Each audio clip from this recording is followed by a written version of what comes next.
Breaking news. Ang mahimong sa panay nga baha. Kung wala tuhuman sa panay, alas dit asa sa may panay sa baha.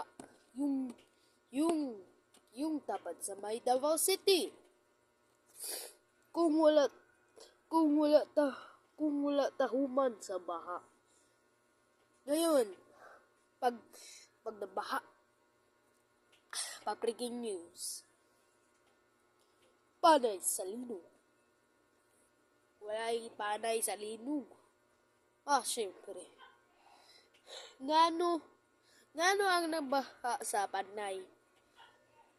Kay sa Davao City nagbaha. Sa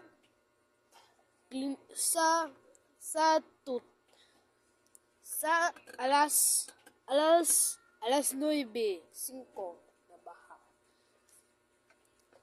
Kusog kaayo ulan. Sa bukid walay baha. Pero nagkusuglan.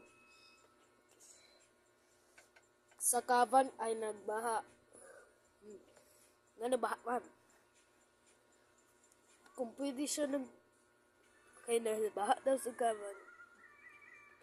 Kay mahuman taani sa panay baha dito sa Mayos. Ano na baha sa panay?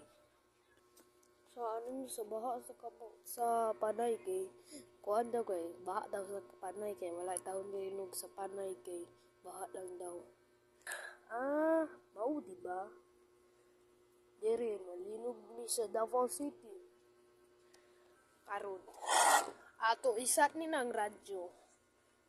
Ato ni sa radyo ha.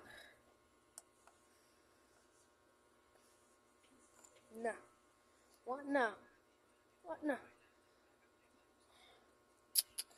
Nabaha sa panay. Baha. Kusugag ulan sa panay. Oras ng baha, naligo sa baha, delikado. Ngano, delikado.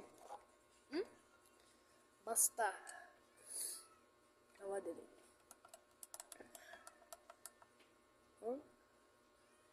Ala.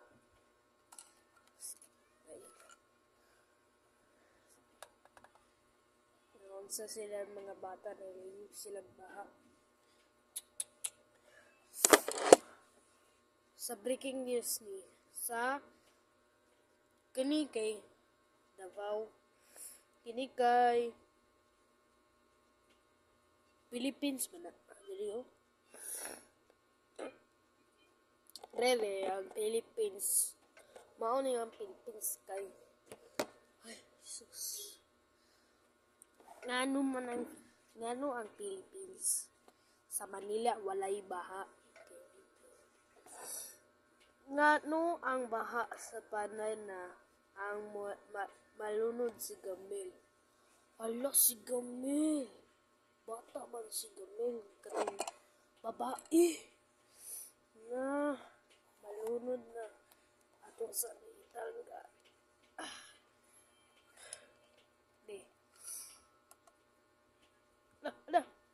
Ala.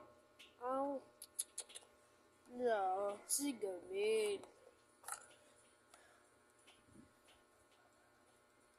Saka naiba sa Taal Ronaldo? Ay wala na ibaha. Wala daw baha sa Taal at Ronaldo. Sa linog panahon ang baha. Diba? So na to. Ngano gi pabahaan sila ang Kaban o panay. Ngano saun na sa panay.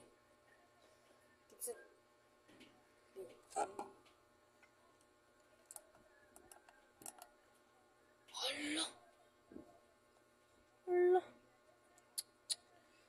Unsa ang church? Nasulod naman ang baha.